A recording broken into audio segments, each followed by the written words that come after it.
मुख्यमंत्री डॉक्टर मोहन यादव ने कहा है कि पीएम मोदी के मार्गदर्शन में मध्य प्रदेश में वन संपदा और वन्य जीव का संरक्षण करते हुए राज्य सरकार निरंतर विकास के पथ पर बढ़ रही है। पीएम मोदी ने आयुर्वेद को बढ़ावा और स्वयं अपनाया भी है। भारतीय संस्कृति में वन और पेड़ों के संरक्षण की परंपरा रही है।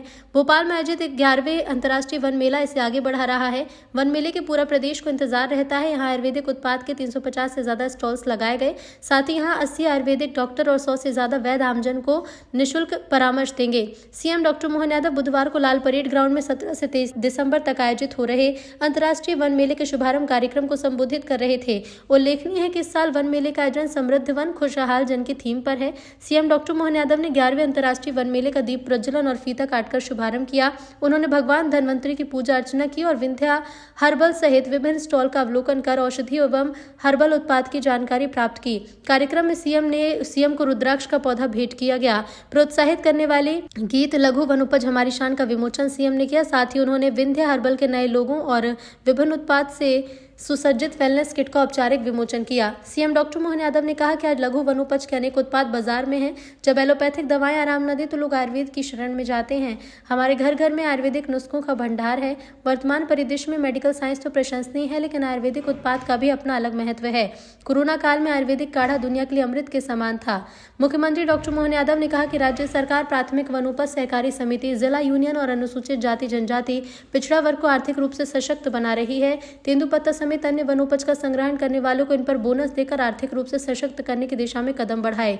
प्रदेश सरकार ने ट्राइफेड के माध्यम से 32 लघु वनोपज के न्यूनतम समर्थन मूल्य पर 25% की वृद्धि की जा रही है। साल 2026 में रानी दुर्गावती के नाम पर बनने जा रहे नौरादेही अभ्यारण्य में चीतों को बसाया जाएगा।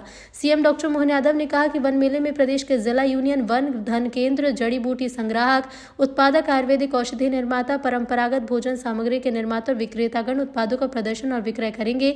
मेले में 10 शासकीय स्टॉल, 24 अन्य राज्य के स्टॉल, 16 प्रदर्शनी stall, 136 private stall, 26 food stall आदि का देखा जाएगा। यह 7 दिवसीय अंतर्राष्ट्रीय वन मेले का शुभारंभ आज लाल परेड ग्राउंड भोपाल में किया गया।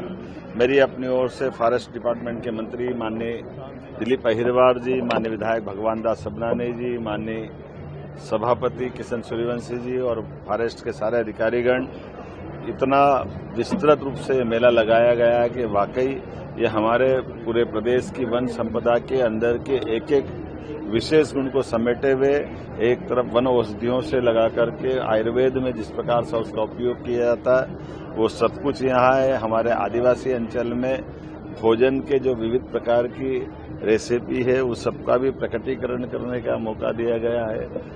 भविष्य की दृष्टि से हमारे वन्य संपदा के आधार पर आर्थिक रूप से समृद्ध कैसे बनाए, उनकी अलग अलग उत्पादों के आधार पर ग्रामीण जीवन में भी कैसे लाभ उठाएं और आज के संसाधनों के बलबूते पर वन औषधियों से और बेहतर क्या बनाया जा सकता है। ऐसे बहुत सारे प्रकार से बहुत सारी चीज़ों के साथ ये वन मेले में प्रदर्शनी भी है, स्टॉल भी है, बिक्री के अलग अलग प्रकार के उत्पाद भी है।